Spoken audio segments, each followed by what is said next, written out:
subax wanaagsan dhegeystayaal waxaad nagala socotaan VOA Washington. Asiya Cumar oo ahayd hooyo Soomaaliyeed oo 27 jir ah ayaa isniintii lagu dilay magaalada Bristol ee dalka Ingiriiska kadib markii uu tooreeyay saygeeda oo lagu magacaabo Aadan Daahir. wariyaha VOA ee London Ridwan Xaaji Cabdiwali ayaa dilkan ka wareystay Ayaan Cabdullaahi Macallin oo ku sugan magaalada Bristol, qaraabo dhowna ay yihiin marxuumadda Asiya Cumar iyo odageedii Aadan Daahir. alxamdulilah horta amaraa dhacay qadar radiyaa dhacday gabar walaashay iyo walaalkay inay isku sawday oo ahaa wiili gabar isqabo alxamdulilah shukr bil caalamiin sida u dhacay hadaan ku sheego kulay laba qof oo isdagaasho waxay isku qabteen laba shay kor qof ogaan kartan dhexdooda ku jirta malahan oo meeshi waxa ay maartay midi gabadha laba midiyooda ku taalo 2 cm camal dhinacan oo bidixda iyo dhinaca kale to midigto iyadana wax yar ilaa 2 cm laakiin gudaha xoogaa ilaa 3 cm u sii gaarayso alxamdulilah taas marka midigta ugu dhacdaa dhimashada keento oo halboolay geystay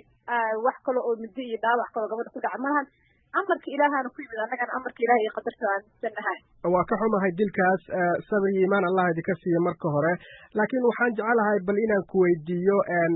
ma la og yahay ama ma ka war haysaan ilaa iyo hadda sababta uu Aadan Daahir u dilay xaaskiisii Asiya Cumar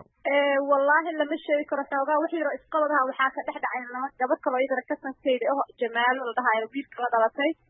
asiidnimadii marayteen oo amal ahayd hal mar ay qabteen isku qayqayliyeen Aadan markaas uu dhex taagnaa wuu kala celiyay gabadha walaashiisu banaan ku soo eriyay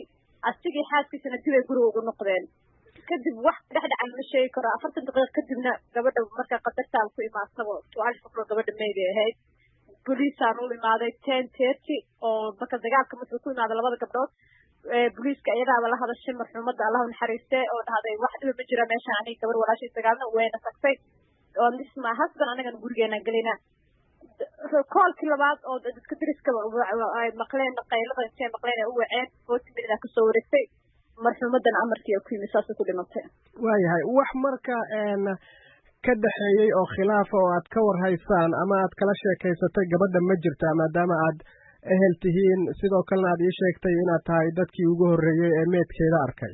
maya wax khilaaf ah oo ka dhaxeeyay labadaas ilaahay uga ogaan kara anaga ma ogeyn ayagoo nabad qabo oo gabadhaas laba gabdhood oo kaliya oo yaryar oo aydan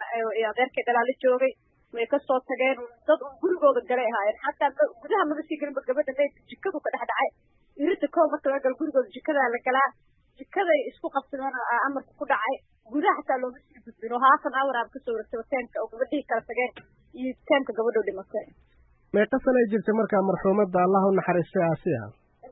waxay jirtay 27 jir ay ahayd waa gartay meeqa carruur ay ka tagtay waxay ka tagtay 2 carruur ah wiil iyo gabar